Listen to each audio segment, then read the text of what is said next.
Hello friends, সবাই কেমন আছো? আশা করি ভালো আছো। আমি খুব ভালো আছি, কিন্তু এই গরমে সবার অবস্থা কাহিল, সাথে আমার এখানে টেম্পারেচার তো 45 ডিগ্রি।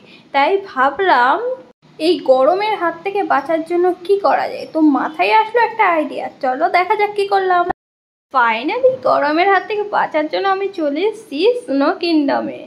সবার সুবিধার্থে স্নো কিংডমের গেটের সামনে বড় করে লেখা আছে টাইম টেবিল এবং টিকিট প্রাইস। আমি তো ভেতরে ঢোকার জন্য ভীষণ এক্সাইটেড ছিলাম, কারণ বাইরেটাই যদি এত সুন্দর করে সাজানো হবে তাহলে ভেতরটা কতই না সুন্দর হবে, তাই না? তোমাদের কেমন লাগছে বাইরেটা বলো কিন্তু। তো চলো, এখন আমার শো টাইম শুরু হয়ে গেছে, তো ভেতরে যাওয়া যাক। এখন আমি যে জায়গাটায় রয়েছি সেখানে রয়েছে টিকিট কাউন্টার, এবং আগে যাদের শো ছিল তাদের বসার জায়গা এবং লাগেজ কালেকশন করার জায়গা। সাথে রয়েছে এখানে টি স্টল। তো চলো পরের গেটে যাওয়া যাক। এখন আমি পরের গেটে চলে এসেছি, আর এখান থেকে তোমাকে ভেতরে ঢোকার জন্য কস্টিউম কালেক্ট করতে হবে। তোমার টিকিটটা দেখালে ওখান থেকে তোমার সাইজের কস্টিউম তোমাকে দিয়ে দিবে। তবে শো শুরু হওয়ার 10 মিনিট আগে এখান থেকে কস্টিউম দিবে। তাই সবার জন্য এখানে রয়েছে বসার জায়গা। তো সবাই এখানে বসে আছে কস্টিউমের অপেক্ষায়। এখানে রয়েছে ছবি তোলার জন্য সুন্দর ব্যাকগ্রাউন্ড। ফাইনালি আমি আমার কস্টিউম পেয়ে গেছি, আর কস্টিউমটা আমি পরে নিচ্ছি ফটাফট করে, কারণ ভেতরে আছে বরফ। এই 45 ডিগ্রি টেম্পারেচারে যদি একটু বরফ পাওয়া যায় কার না ভালো লাগে, তাই না? তাই তোমাদের সাথে কথা বলতে বলতে আমি ফটাফট ড্রেসটা পরে নিলাম। এবার পরতে হবে আমাকে মোজা এবং শু। তো চলো এখন মোজাটা পরে নেওয়া যায়। আর এখানে আমাকে যে মোজাটা দেওয়া হয়েছিল, মোজাটা ছিল ভীষণ ঢিলা, তাও কষ্ট করে আমি পরে নিলাম। আর এখানে আমাকে জুতোটা দেওয়া হয়েছিল এক সাইজ ছোটো, তাও পরে নিয়েছি, পরে আমি চেঞ্জ করে নিব। তো দেখতেই পাচ্ছ আমি ফুল ড্রেস আপ পরে একদম রেডি হয়ে গেছি। আর এবার আমাকে কেমন লাগছে বলো। এখানে যে এতগুলো গেট রয়েছে আমি জানতামই না। তো টেস্ট পরে আমি সেকেন্ড গেটের এখানে অপেক্ষা করছি, কারণ এরপরে আরও 2টো গেট আছে। তো চলো এবার 3 নম্বর গেটে যাওয়া যায়। আমি এখন স্নো কিংডমের যে জায়গাটায় দাঁড়িয়ে আছি সেটা হলো ফটো জোন। এখানে হালকা মিউজিক চলছে আর সবাই ফটো তুলছে, কারণ এরপরে -ডিগ্রি টেম্পারেচার হয়ে যাবে, আর মানুষ ওখানে গিয়ে ফটো তোলার অবস্থায় থাকে না। তাই এই জায়গাটা করা হয়েছে বরফের আকারে, যাতে মানুষ সুন্দরভাবে ছবি তুলতে পারে। তাই আমিও কেত মেরে কয়েকটা ছবি তুলে নিয়েছিলাম, কারণ তোমাদের সাথে শেয়ার করতে হবে, তাই না? তো দেখতেই পাচ্ছ বাকি সবাই বেশ আনন্দ করছে, ছবি তুলছে। আর এই জায়গাটা সত্যি অসাধারণ সুন্দর ছিল। যদিও এটা আর্টিফিশিয়ালভাবে বানানো হয়েছে, তবু যেন মনে হচ্ছিল বরফ। আর আমি তো উপর থেকে টেনে টেনে বরফ পাড়ার চেষ্টা করছিলাম। আর ভেতরের টেম্পারেচারটা এখানে মেজার করে দেওয়া হয়েছে। তো চলো তোমাদেরকে দেখিয়ে নিই ভেতরের টেম্পারেচারটা কত রয়েছে। ভেতরের টেম্পারেচার রয়েছে -6.3। বাপরে!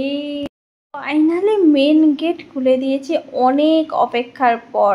আর দেখছো সবাই ভেতরে ঢোকার জন্য একদম হুড়পাড় লাগিয়ে দিয়েছে। তো চলো আমিও ভেতরে প্রবেশ করি, কারণ ভেতরে রয়েছে বরফ। আর এই গরমে বরফ পাওয়া গেলে কার না ভালো লাগে বলো। তো চলো এখন ভেতরে গিয়ে একবারে তোমাদের সাথে দেখা হচ্ছে, আর আমি কি করছি সেটা দেখতে হলে কিন্তু কোনো ভিডিও স্কিপ করা চলবে না, তাই না? ভেতরে হতে চলেছে অনেক মজা, কারণ আমি আর বরফ একসাথে। আর বরফ পেলে কার না মজা লাগে। দেখে এখানে অন্যরাও মজা করছে, তাই দেখে আমার মনটা আরও উৎফুল্ল হয়ে গেল, কারণ আমাকেও এখন বরফ ছোড়াছুড়ি করতে হবে। বরফে এখানে এসেছি, বরফ ছোড়াছুড়ি না করলে হয়? তো দেখো আমি কত মনোযোগ দিয়ে দেখছি, আমি পুরো শকটেড মনে হচ্ছে। তো চলো বরফ নিয়ে একটু ছোড়াছুড়ি করা যাক। তো এই নিয়ে নিয়েছি আমি বরফ, আর ক্যামেরাম্যানের মুখে মারলাম একটু বরফ। আর এখানে বলছিলাম বাপরে বরফগুলো তো সত্যি আসল, আর কি ঠান্ডা। আর এখানে বরফে হাত দিয়ে আমি পরে নিয়েছি গ্লাভস। তো চলো আর কি করছি দেখতে থাকো।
অনেকক্ষণ ধরে বরফের মধ্যে লাফালাফি নাচানাচি খেলাধুলা করার পর এখানে আমি চলে আসছি বরফের স্লিপারে ওঠার জন্য। আর বরফের স্লিপারে আমি ফার্স্ট টাইম উঠবো, জানি না কি হতে চলেছে আমার সাথে।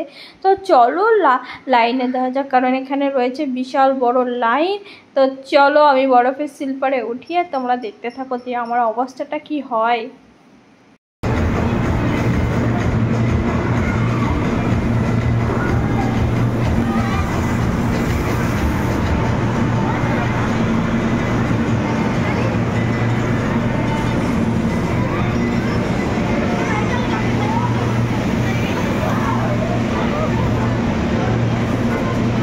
তো তারপর দেখি একটা বিশাল বড় ইগলু রয়েছে, আর ইগলুর সামনে অনেক মানুষ ফটোশ্যুট করছে।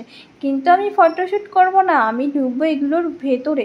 আর ভেতরে ঢুকে দেখতে হবে যে ইগলুর ভেতরটা ঠান্ডা না গরম। তো দেখো ইঁদুরের মতো করে আমি ইগলুর ভেতরে ঢুকে গিয়েছি। তো ইগলুর ভেতরটা বেশ গরমই ছিল, কিন্তু তো ঠান্ডায় অনেক মানুষ জমে গিয়ে বেরিয়ে গেছে। কিন্তু শো শেষ হওয়ার 15 মিনিট আগে থেকে এখানে বাজে হলো ডিজে।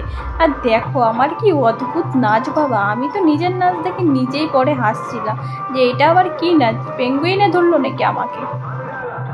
স্নো কিংডমের সাথেই ছিল 12টি সিনেমা। তো আমি 12টি সিনেমা দেখতে বসে গেছি। দেখো একটা চশমাও দিয়ে দিয়েছে অদ্ভুত কালারের। আর এটা যে এতটা ভয়ানক হবে আমি তো ভাবিনি। ভয়ানক মানে কখনো পাহাড়ের ভেতর দিয়ে নিয়ে চলে যাচ্ছিলো, কখনো পাথরের ভেতর দিয়ে নিয়ে যাচ্ছিলো। এতটা যে রিয়ালিস্টিক হবে আমি তো ভাবিনি। তবুও ক্যামেরাতে দেখানোর চেষ্টা করলাম তোমাদের। তবে বাস্তবে সত্যি বলছি এতটা ভয় লেগেছিল কি আর বলবো। ভেতরে 12টিতে এমন ভয়ানক ভয়ানক দৃশ্য দেখালো। আর ফানও হলো যে গরম লেগে এলো পুরো। এখন জুতো কালেক্ট করবো। তো চলো জুতো নিয়ে নিই, তারপরে একবারে দেখা হচ্ছে। চোখ মুখ লাল হয়ে গেছে এক ঠান্ডায়, তার মধ্যে 12টিতে সিনেমেটিক শট দেখে। তো এখন আমি ফুড কোর্টে চলে এসেছি। আর এই যে এখান থেকে আমি অর্ডার দিয়ে দিচ্ছি 2টো পাঞ্জাবি সমোসা, এই এত বড় বড়। এখন আমার অর্ডার আসেনি, 5 মিনিট লাগবে আমার অর্ডার আসতে। তো আমার অর্ডারটা আসে, সমোসাগুলো তোমাদের দেখাচ্ছি। সে আমার পাঞ্জাবি সমোসা দেখেছে, সমোসাগুলো কত বড় বড়। আর সাথে দিয়েছে ঘুগনি, পেঁয়াজি। তো চলো আমি খাওয়া দাওয়া শুরু করি। স্নো কিংডমে একদম উপরে ছিলাম, এই যে পেছন দেখতে পাচ্ছ সাদা কালার, এটাই। তো এখন নিচে নেমে আসলাম, এখন চলে যাবো আমি রুমে। তো আজকের এই ভিডিওটা আমি এখানেই এন্ড করছি। দেখা হচ্ছে পরের ভিডিওতে। টাটা।